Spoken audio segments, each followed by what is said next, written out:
You know what happened to the Chinese when they were weak? It was really quite terrible. They refer to it as the century of national humiliation. They had the Japanese, the Europeans, and the Americans with their open door policy, exploiting them left and right, occupying them, killing large numbers of people. You go to Beijing, you ask any person this simple question. You have two choices. You can be 10 times more powerful than Japan, or Japan can be 10 times more powerful than you. Do you think it matters? What do you think the Chinese are going to say? The Chinese are going to tell you it is very important to be very powerful. We understand what happened in the past when we were weak. So they will go to great lengths to maximize their relative power. They will want to make sure that the power gap between them and Russia, them and Japan, them and India is as wide as possible. Just like we're very content with the fact that Canada and Mexico and Guatemala are small fish compared to us. It's not because we're evil. It's because it's the best way to survive in the international system. So number one, you could expect the Chinese to want to maximize their relative power, to grow and build a powerful military. Second, you don't think the Chinese are going to have a Monroe Doctrine?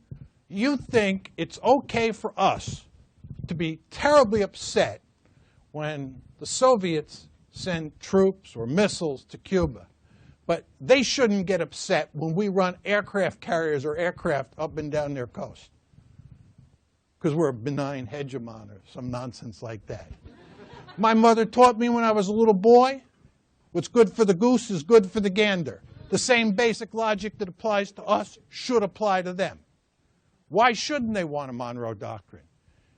If I were the national security advisor in Beijing and they asked me whether or not we should work hard to have our own Monroe Doctrine and push the Americans out beyond what they call the first island chain or beyond what they call the second island chain, I'd do everything I could to push the Americans out. I'd want to dominate Asia the way the United States dominates the Western Hemisphere.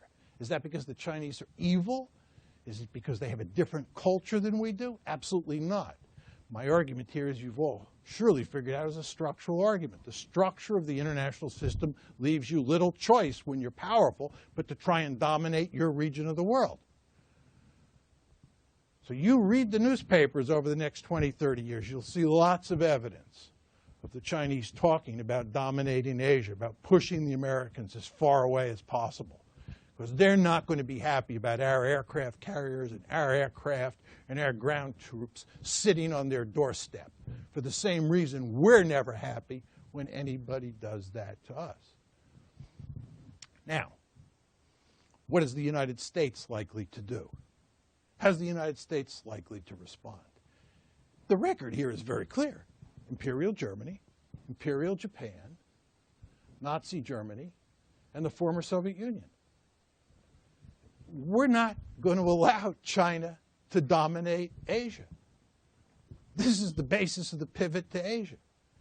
Right? And this is just the beginning. We're not going to tolerate that. We do not tolerate peer competitors. And we'll go to enormous lengths to contain the Chinese. Chinese will go to enormous lengths to push us out, and we'll go to enormous lengths to contain them. Because again, you see our great fear is that if the Chinese dominate Asia, they'll be free to roam. You can already see the Chinese roaming in Asia. You can see them roaming in the Persian Gulf. And I'm not being critical of them for 1 second. I say this admiringly as a good realist. Right? They roam, but we do not want them roaming into our backyard. Great powers like the United States do not tolerate that. So we'll go to great lengths to contain them. Right? And then the question you have to ask yourself is, what will the neighbors do? Well, the neighbors will almost all balance with us. You can already see this beginning to happen. Just go home and Google Japan and India. Japan and India, despite the fact that they're separated by great distances and a lot of water, have with each other. And they're doing it mainly because of China. The United States and India, I often say to students, why are the United States and India such good friends today? And of course, the normal American answer is because they're both democracies. To which I say, that can't be the answer because we were both democracies during the Cold War and we didn't get along with each other. Right? In fact, the Indians did not like us at all. Right? And we didn't really have much time for them during the Cold War. Something changed.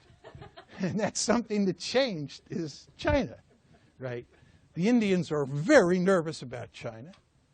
And we are very nervous about China. So you can see the United States and the Indians moving closer together.